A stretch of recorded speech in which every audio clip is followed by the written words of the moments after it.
तो यहाँ पर इतना ज़्यादा जो मोह की जो अवस्था आती है, तो ये एक इंद्रिय का ही खेल होता है। और जो इसने इंद्रियों को संयम से कंट्रोल कर लिया, जिसने कंट्रोल कर लिया, तो समझ लो उसने हवन कर लिया, उसने सबसे बड़ा यज्ञ कर लिया। उसने अपनी आहुति, शब्दों की जो आहुतियां डाली हैं, वो शब्दों की आहुति से क्या है, मन को नहीं दे रही। कान में सुनना है तो कहते हैं ना, दूसरे कान से निकालो। तो ऐसी आर पार तो कोई शक्ति नहीं, इधर से घुसेगी इधर से निकलेगी।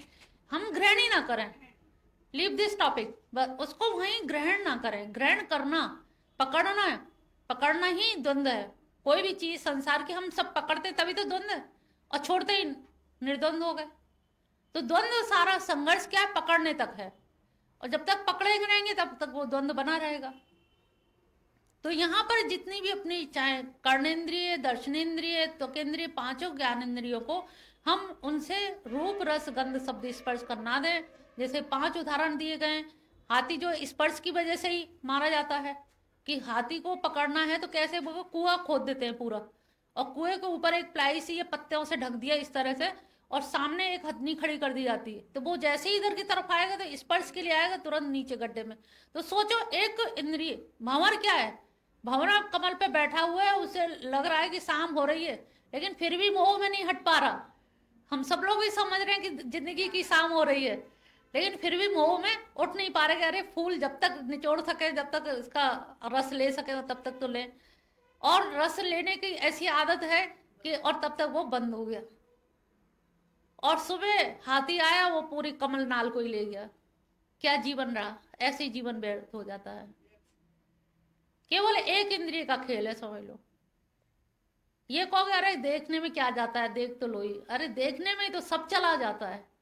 अगर ये एक एक इंद्रिय की कीमत समझ ली ना, कीमत एक एक इंद्रिय की है। यहाँ 2-4 इंद्रियों ने नहीं भ्रमित किया, यहाँ एक इंद्रिय ने, दर्शन इंद्रिय ने किया। और 5 जो पतंगा का है, और वो जो दे रहे उदाहरण, वो एक ही एक इंद्रिय का है जो भस्मीभूत हो गए, खत्म हो गए। तो कभी लूज मत होइए, अनियंत्रित मत होइए, मतलब एकदम अपने आप को अनुशासनहीन मत बनाइए कि अरे चलो कोई बात नहीं, एक दिन चले जाते हैं। कोई वैसा व्यक्ति है गलत, और उसके साथ हम चले, अरे एक दिन बैठ जाते हैं, चले जाते हैं, कोई बात नहीं। कोई बात नहीं, एक दिन में ही पता नहीं कितने लोग आपको देख लेंगे, और कितने लोग क्या कह देंगे। एक एक कहते हैं ना, हमें फादर कहते थे कि मतलब जिंदगी के सफर में बहुत ही संभल के चलने का काम है। खाली संभल के नहीं चलना, बहुत ही पे उन्होंने जोर दिया कि बहुत ही संभल के चलना है। संभल के तो सभी चलते हैं, जो बहुत ही संभल के चल पाता है वही सही रूप में चल पाता है। अन्यथा तो संभल के चलने में थोड़ी बहुत त्रुटि हो ही जाती है, कि संभल के तो चल रहे थे लेकिन थोड़ा ऐसा ऐसा हुआ। उन्होंने कहा बहुत ही संभल के चलो, इतना प्रिकॉशन लेकर चलो कि भावी भवितव्यता आपको दिखाई देने लगे कि ऐसा करने से ऐसा ना हो जाए, कहीं ऐसा ना हो, ऐसा हो जाएगा। तो उससे पहले से ही बैक हो जाओ, बैक फुट पे चले जाओ। तो बहुत ही, जब हम इंद्रियों को संयमित रखेंगे और हर इंद्रियों के शब्दों को, रूप को देखने में या सब चीजों को देखने में अपने अंदर अंतर्निहित करें, और विवेक के द्वारा बुद्धि में जो मैटर जाए, तो जब बुद्धि हमारी विवेक युक्त होगी, यानी कि परिपक्व होगी, तो उस मशीन में जो मिक्सर तैयार हो रहा है, वो मिक्सर कैसा होगा, फिर वो आपका हित करने वाला होगा। कह रहे ठीक है, हमारी 4 बुराई कर भी दी तो इसमें हमारा क्या घट जाएगा। उसने मेरे इस देह को ही तो देखा है ना, बाहरी आवरण को देखा है, मन दिल दिमाग को तो नहीं देखा है। उसकी अपनी सोच है और हमारी अपनी सोच है। तो जब इस तरह से आप उससे संयुक्त नहीं होंगे, असंपृक्त होकर के रहेंगे, अनासक्त भाव से रहेंगे, तो वो इंद्रियां देखेंगी तो सही, सुनेंगी सब, लेकिन जो मशीन ने जो मिक्सिंग की, वो मिक्सिंग फिर आपके अकॉर्डिंग होगी। तो वो मिक्सिंग ऐसी होगी कि उसमें कहीं कोई दिक्कत नहीं होगी। तो हमें ये देखना है कि हमारी संवेदनाएं भी बनी रहेंगी, वो नहीं खत्म हो सकती संवेदनाएं, उनको रहना ही रहना है। लेकिन वो संवेदनाएं मन में और बुद्धि में जो जाए, तो वो सत्संग का इतना रूप चढ़ा हो कि वो मिक्सिंग करे सत्संग रूपी पानी डाल करके। भाई कंकड़ी और सीमेंट मोरंग वो तो है ही, लेकिन उसमें अगर तीनों चीजों को खाली छोड़ दो तो मिक्सिंग नहीं होगी। मिक्सचर तैयार कैसे होगा, जब पानी डालोगे, बिना पानी के मिक्स नहीं होगा। ईंट पे ईंट रखो और सूखा ही तुम लगा दो, मसाला काम करेगा, चिपकेगा नहीं, चिपकेगा। उसमें जब विवेक रूपी पानी डालोगे, सत्संग रूपी पानी डालोगे तो वो मिक्सर जो तैयार होगा, उस तैयारी में क्या होगा कि वो ऐसी तैयार वो होगा कि वो ईंट पे ईंट जो रखी है ना, वो फिर मजबूती से रखी जाएगी। कि नहीं, एक संसार की जो भित्ति है, जो दीवार हमें खड़ी करनी है, आपसी संबंधों में जो एक दीवार खड़ी करनी है कि बहुत आसक्त ना हो जाए कि ये मेरा है मेरा है, तो हमें एक पतली सी ऐसी डिस्टेंस मेंटेन रखनी है कि संबंध भी रहे, लेकिन इतने आसक्त ना हो जाए कि आपके जन्म जन्म बिगड़ जाए। बात एक जन्म की नहीं है, ये जो बात तुम्हारे लिए कह रहे हैं एक जन्म की है ही नहीं है। ये तो कितने जन्म तुम जी आए और कितने जी चुके हो और कितने जीने पड़ेंगे। अब ये स्थिति ऐसी है कि यहां से ब्रेकअप हो सकता है अगर हम चाहें तो। जैसे अफेयर में ब्रेकअप होता है, तो हम ये लोकल घरेलू जो अफेयर है इनसे कहां ब्रेकअप कर पाते हैं। तो प्रेम तो प्रेम ही है ना, किसी से भी हो। तो प्रेम को केवल हमें सजाती में करना है, केवल कृष्ण से करना है, क्योंकि उन्होंने बताया कि ममे वांशो। जब वो कह रहे हैं कि मेरा अंश है, दुनिया कह रही है, साधु संत कह रहे हैं, शास्त्र कह रहे हैं, गुरुमुख से सुना है, जब सब कह रहे हैं, और लेकिन हम नहीं कह रहे। विलंब तो हमारी तरफ से है ना, कि वो तो कह रहे हैं लेकिन हम नहीं कह रहे। जब हम कहेंगे तभी तो हम इन सारी चीजों से वर्तमान सुधरेगा। ये तो वर्तमान तो खैर है ही है आज की स्थिति में, लेकिन आगे के भविष्य भी हमारे आज के दिन से ही बन रहे हैं। जो संचित कर्म है वो आज ही के तो जुड़ेंगे, और जो क्रियमाण तो हम कर ही रहे हैं। क्रियमाण से क्या होता है, तत्काल लाभ मिल जाता है। सुबह नाश्ता किया होगा, दोपहर में भोजन की तुरंत पेट भर गया, नींद आएगी, सो जाओगे, फिर रात का भोजन कर लोगे। लेकिन इसी में से तुमने जो सत्संग किया, ये तुम्हारे संचित कर्मों में जुड़ जाएगा। आज दिन भर में जो 100 रुपए की कमाई हुई, उसमें से 75 रुपए तुमने खर्च कर लिए, लेकिन 25 रुपए तुम्हारे जुड़ गए। जितना टाइम 2 घंटे 3 घंटे मिशन में दिया, वो समय हमने कृष्ण के सानिध्य में बैठ के दिया, तो वो समय हमारा जुड़ गया, डिपॉजिट हो गया।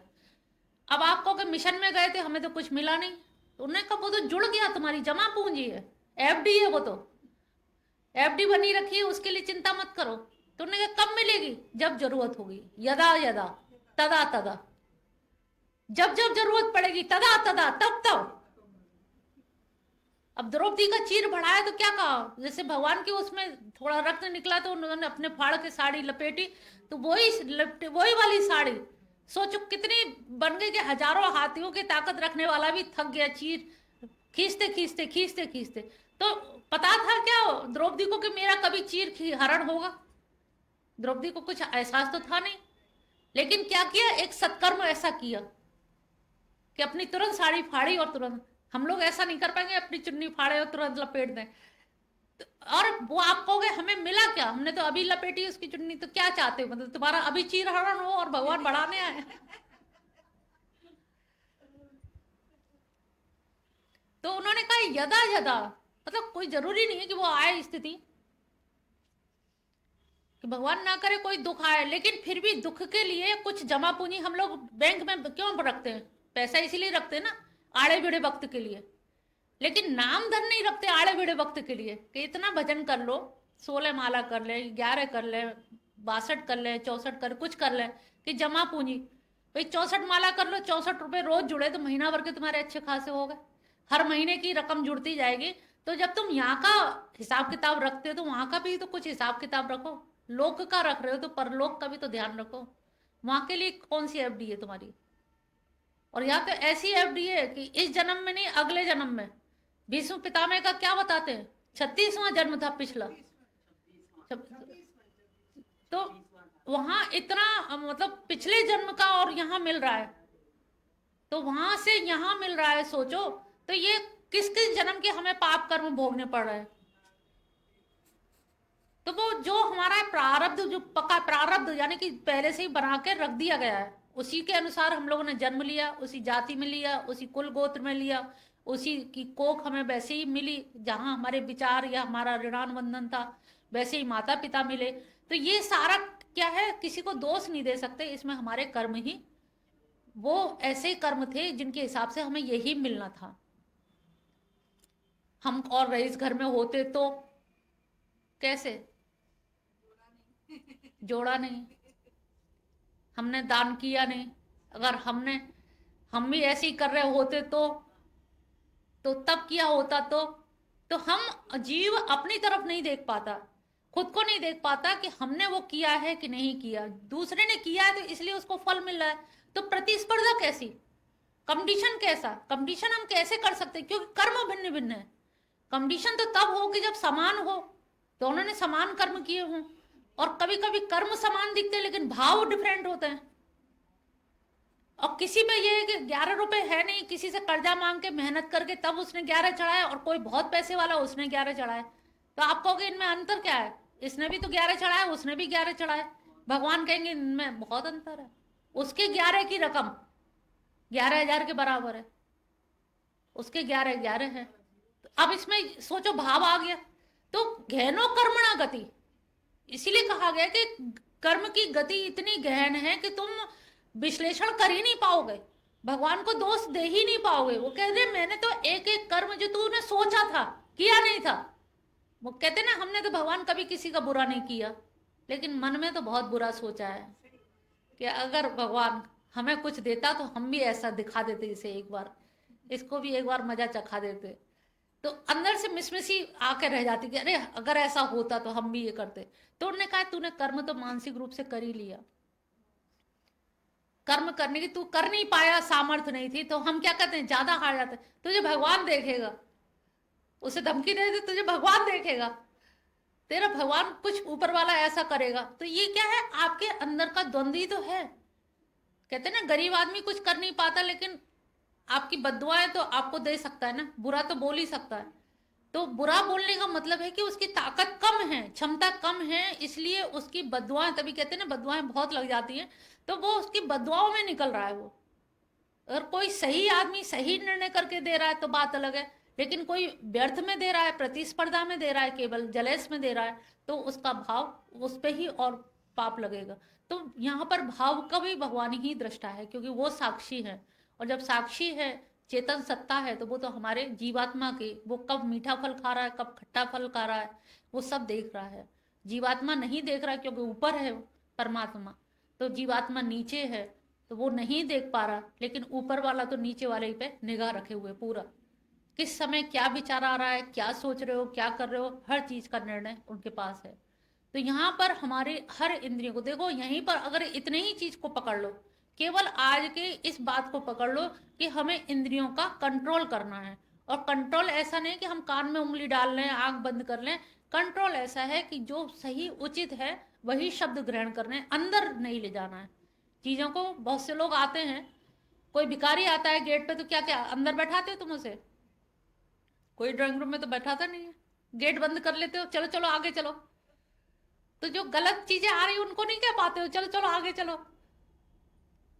इतना अगर कहना आ जाए कि चलो चलो आगे बढ़ो, हम गलत प्रवृत्तियों को पकड़ लेते हैं, हाँ हाँ आओ बैठो, उसको हम आश्रय दे देते हैं, तो गलत प्रवृत्ति फिर हम पे हावी होने लगती है। तो जब हम भिखारी को कह देते हैं तो इनको भी दरिद्र भिखारी समझो कि ये हमारा पतन करने आए हैं, हमारे से कुछ लेने ही आए हैं, तो इनको वहीं की वहीं छुट्टी कर दी जाए, अंदर तक ना बैठाएं, अंदर तक ना ले जाएं। हम लोग कहते हैं ना कभी कभी ये बात मेरे मन में बैठ गई है, तुमने जो बात उस दिन कही थी वो मेरे मन में बैठ गई है, बैठने मत दो, बस उसे भिखारी समझ के बस लेके मत आओ अंदर तक।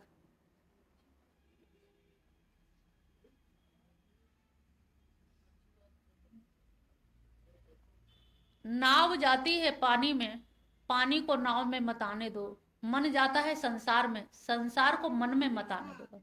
इतना ही काम करना है, इतना सही काम है, कुछ ज्यादा नहीं है, लेकिन कठिन जरूर है।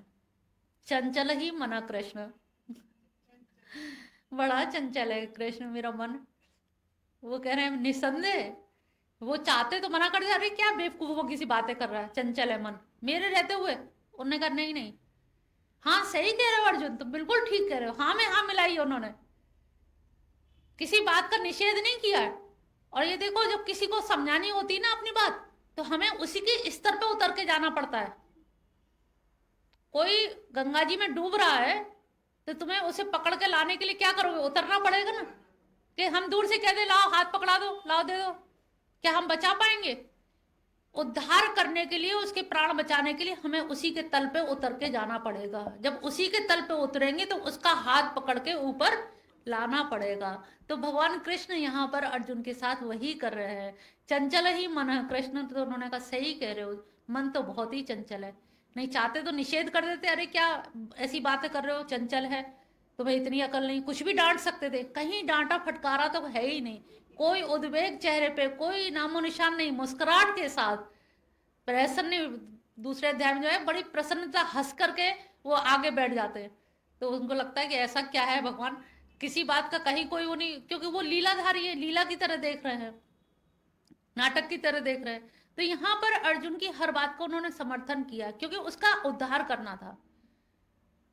टीचर को क्या होता है, कभी गुरु को भी क्या होता है, जब आई सिखाने होते हैं टीचर को, तो वो भी स्लेट के पास, बच्चे के पास बैठेंगे तभी उसको सही सिखा पाते हैं। इसीलिए कहा गया मदर प्रथम शिक्षिका होती, क्योंकि मदर उसके लेवल पे बैठेगी, उसके साथ बैठेगी, उसके हर स्तर पर बैठेगी, तो इसीलिए वो जल्दी से सीख लेता है। तो किसी को भी अगर सिखाना है या उद्धार करना है, उसका कल्याण करना है, तो हमें उसी के लेवल पे उतर के आना पड़ेगा। और जब लेवल पे उतर के आएंगे तभी उसका कल्याण कर पाएंगे या अपनी बात समझा पाएंगे। हम दूर बैठ के विवेक की बात करते रहें, वेद उपनिषद पढ़ते रहें, लेकिन वेद उपनिषद पढ़ने से लाभ क्या होगा? अगर एक भी चीज हमारे जहन में नहीं, हमारे अंदर नहीं उतर पाई, या थोड़ा सा भी संशोधन नहीं हो पाया, तो हमें कोई फायदा नहीं मिलेगा। तो संशोधन के लिए, फायदे के लिए तो एक चीज भी कहते हैं ना, एंटीबायोटिक है, तो एंटीबायोटिक अगर घट में उतारोगे, खाओगे, तो कहीं ना कहीं रोग तो दूर होगा ही, बैक्टीरिया तो मरेगा ही। जब बैक्टीरिया मर जाएगा तो दोबारा तो फिर पुनर्जन्म, पुनरपि जन्म, पुनरपि मरणम, पुनरपि जननी जठरे शयनम, इससे हम लोग बच सकते हैं। बस थोड़ा सा अपनी लगाम लगानी, केवल जरा सी, कि बस अंदर नहीं जानी है कोई बात, दिल में मन में बैठानी नहीं है। खड़े रहो, खड़े हो गए चले जाएंगे, बस बैठाओ नहीं कि मेरे दिल को छू गई, मेरे मन को छू गई। अरे ये कन्हैया नहीं छूते तुम्हारे दिल को, दूसरों की बात छू जाती है। कैसा दिल है तुम्हारा, अरे ये छूए तो कोई बात है, ये छोटे छोटे लोगों की बातें छू जाती हैं, इनकी बात छू के तुम्हारा बिगाड़ क्या लेंगे। सही बात तो ये है, जब तुम उन्हीं के अंश हो, नित्य शुद्ध बुद्ध हो, तो ये बातें तुम्हारा बिगाड़ क्या लेंगे। तो ये थोड़ा सा अपनी इंद्रियों पे, हर इंद्रिय पे, 5 इंद्रिय ज्ञान इंद्रिय हैं, और 5 ज्ञान इंद्रिय जब सूचना देती है मन को और बुद्धि को, तब वो कर्मेंद्रियों को आज्ञा देती है, हाँ चलो ये काम ऐसे कर लो, फिर कर्मेंद्रिय एक्टिवेट हो जाती हैं। जैसे मोबाइल एक्टिवेट कराते हैं, ऐसे ही कर्मेंद्रिय एक्टिवेट हो जाती हैं, चलो इस दिशा में तुम्हें ये करना है और ऐसे ऐसे करना है। तो ये सारी हमारी जो इंद्रियां हैं, इनको कंट्रोल करना है। बोल बंसी वाले की जय, बोल बाके बिहारी लाल की जय।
चरण की